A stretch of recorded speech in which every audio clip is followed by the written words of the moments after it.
पिछले पार्ट में हमने देखा था कि हाओ शन और उसका ग्रुप जब वहाँ डेमन कैंप पर पहुँचे हैं तो वहाँ पर उनकी मुलाकात एक पीक लेवल 8 के डेमन से होती है। वैसे उसे हरा पाना इनके लिए नामुमकिन था, लेकिन फिर हाओ शन एक प्लान बनाता है और प्लान के मुताबिक वो किसी तरह से डेमन फिश किंग को वहाँ पर लेकर आते हैं, जिसके बाद डेमन फिश किंग और वो पीक लेवल 8 के डेमन में फाइट होती है और दोनों ही मारे जाते हैं। अब इसके बाद हाओ शन और उसका ग्रुप वहाँ से आगे बढ़ गया था, लेकिन रास्ते में अचानक से उनके ऊपर ग्रेविटी प्रेशर पड़ता है। पर फिर तभी उनके सामने एक दूसरे डेमन हंटिंग टीम का मेंबर आ जाता है उन्हें बचाने के लिए। तो अब इस पार्ट की शुरुआत में हम पहले जानेंगे कि वो दूसरी डेमन हंटिंग टीम का मेंबर कौन है और उसके बाकी साथी कहाँ है। तो अभी सबसे पहले हमें बताया जाता है कि जो लड़का अभी हाओ शन के सामने आया था उसका नाम त्यान किंग है और वो डेमन हंटिंग टीम नंबर 17 का लीडर है। साथ ही वो 7th लेवल के पीक पर है और उसके जो बाकी टीम मेंबर्स हैं वो 7 लेवल पर है।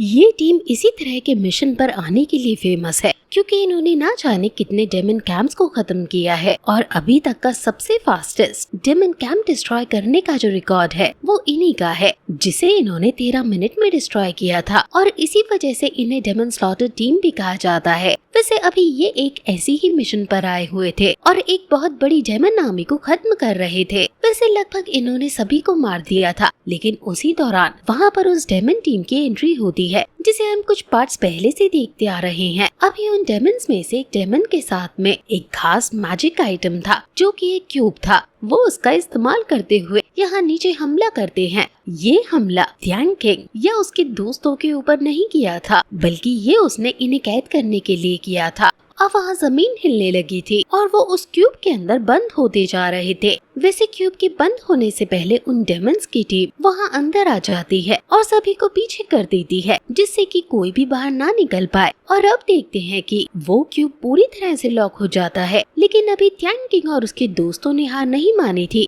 इस वजह से उनकी और उन डेमन्स की लड़ाई शुरू हो जाती है। लेकिन इस क्यूब की खासियत ये है कि जब ये लॉक हुआ था तो इसने सभी को अलग अलग शेल में पहुँचा दिया है और अभी त्यान किंग की फाइट उसी से हो रही थी जिसने ये क्यूब प्रिजन बनाया है। वो डेमन त्यान किंग से बहुत ही ज्यादा ताकतवर था। यहाँ त्यान किंग अपने सबसे बेस्ट अटैक का भी इस्तेमाल करता है। उसने एक बहुत बड़ी स्पिरिचुअल स्वॉर्ड का यूज किया था, पर इसका कोई फायदा नहीं होता क्योंकि उसके स्लैश को वो डेमन बहुत ही आसानी से रोक देता है और साथ ही फिर स्पिरिचुअल चेन से त्यान किंग को पकड़ भी लेता है। वैसे अभी वहाँ दूसरी तरफ उसके बाकी दोस्तों की भी हालत बहुत खराब थी। वो डेमन्स उन पर भारी पड़ रहे थे और बहुत ही आसानी से उन्हें हराते जा रहे थे। असल में हर डेमन हंटिंग टीम अपनी टीम वर्क की वजह से स्ट्रॉन्ग बनती है और ये चीज ये डेमन्स जानते थे, इसलिए उन्होंने इन्हें अलग कर दिया। वैसे हम देखते हैं कि वहाँ कुछ ही देर में त्यान किंग के सारे दोस्त मारे जा चुके थे, जिसके बाद अचानक से जिस डेमन ने इस क्यूब प्रिजन को क्रिएट किया था वो त्यान किंग को वहाँ से दूर फेंक देता है और क्यूब को भी हटा देता है, जिस वजह से त्यान किंग अपने दोस्तों की लाइफलेस बॉडी वहाँ नीचे गिरते हुए देख पा रहा था। इससे त्यान किंग को बहुत खतरनाक झटका लगता है और वो बहुत दुखी हो जाता है, लेकिन वो जानता है कि अभी सही क्या है, इसलिए वो तुरंत वहाँ से भागने लगा था। उसे किसी भी तरह से जो न्यूज मिली है वो वहाँ एल्डर्स तक पहुँचानी होगी, वरना यहाँ पर कहीं और सारे डेमन हंटिंग टीम्स को भेजा जाएगा और फिर ज्यादा लोग मारे जाएंगे। पर अब जब वो भाग रहा था तो ये डेमन्स उसे भागने नहीं देते।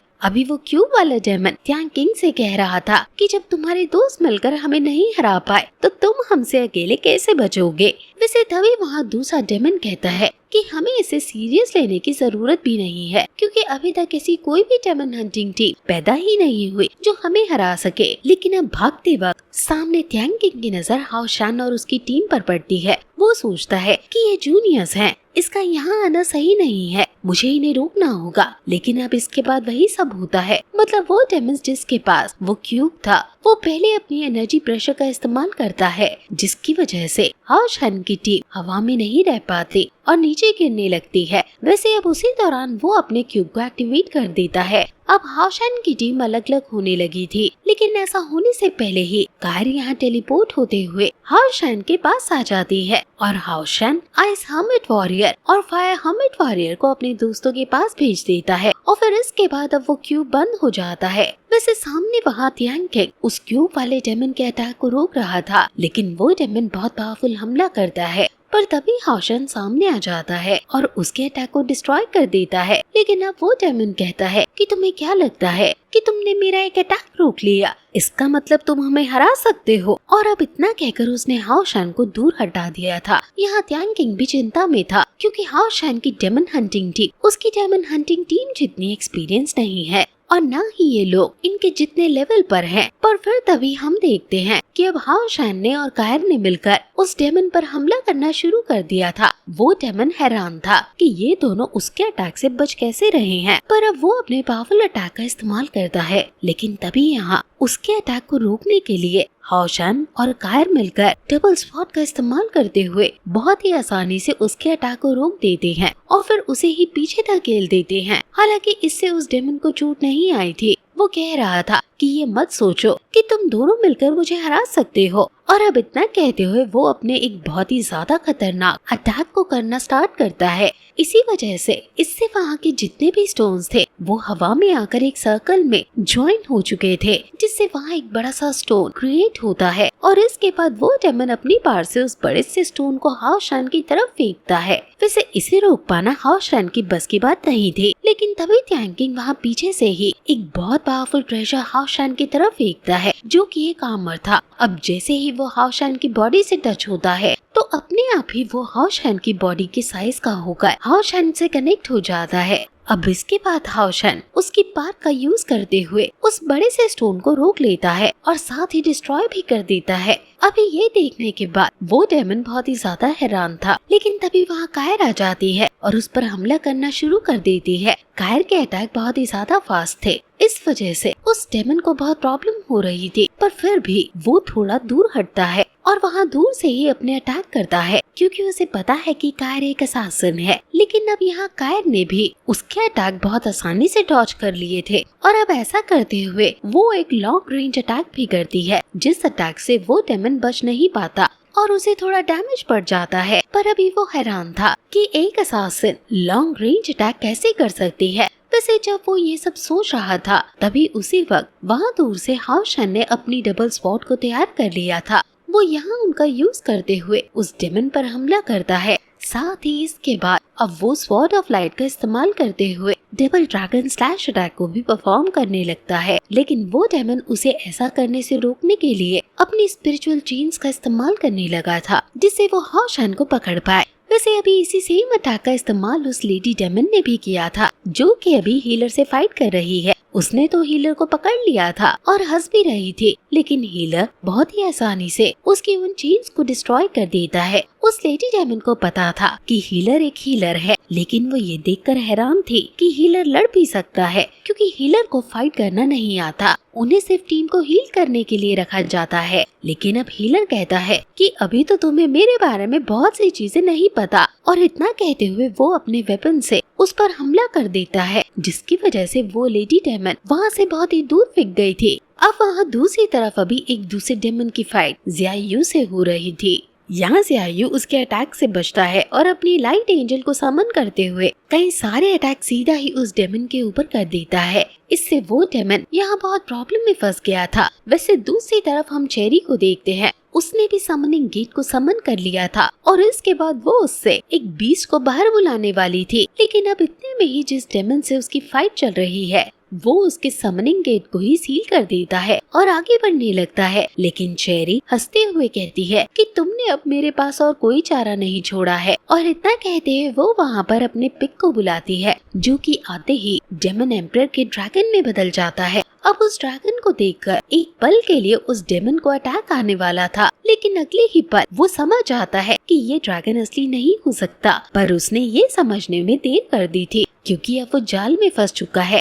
असल में ये सिर्फ चेरी और आइस हर्मिट वॉरियर की चाल थी, क्योंकि वो उसे एक जगह पर रोकना चाहते थे। अब जहाँ वो खड़ा था वहीं पर आइस हर्मिट वॉरियर अपने आइस स्क्रिप्चर से हमला करता है और उसे पूरी तरह से जमा कर उस पर आइस स्वॉर्ड से हमला कर देता है। वैसे अब इस तरफ जब उस क्यूब वाले डेमन ने हाओशान को पकड़ने के लिए उन स्पिरिचुअल चेन्स का इस्तेमाल किया था, तभी वहाँ सामने कायर आ जाती है और उसके अटैक को डिस्ट्रॉय कर देती है। अब उसी दौरान हाउशन अपने डबल ड्रैगन का इस्तेमाल करता है और साथ ही साथ वह कायर भी उसमें अपनी पार को ज्वाइन कर देती है, जिसके बाद उन दोनों के अटैक कंबाइन होते हुए आगे बढ़ रहे थे। वैसे तो वो डेमन बचने के लिए अपने आसपास एक बैरियर क्रिएट करता है, लेकिन वो ऐसा कर पाता उससे पहले ही वो अटैक उसके आर पार हो चुका था और साथ ही इससे वो क्यूब भी डिस्ट्रॉय हो गया था। अब वहाँ आसपास की वो स्पिरिचुअल वॉल्स हटने लगी थी और सामने वैसा ही सीन आता है जैसा कि हमने शुरुआत में देखा था। बस फर्क ये था कि यहाँ तियांगिंग की जगह पर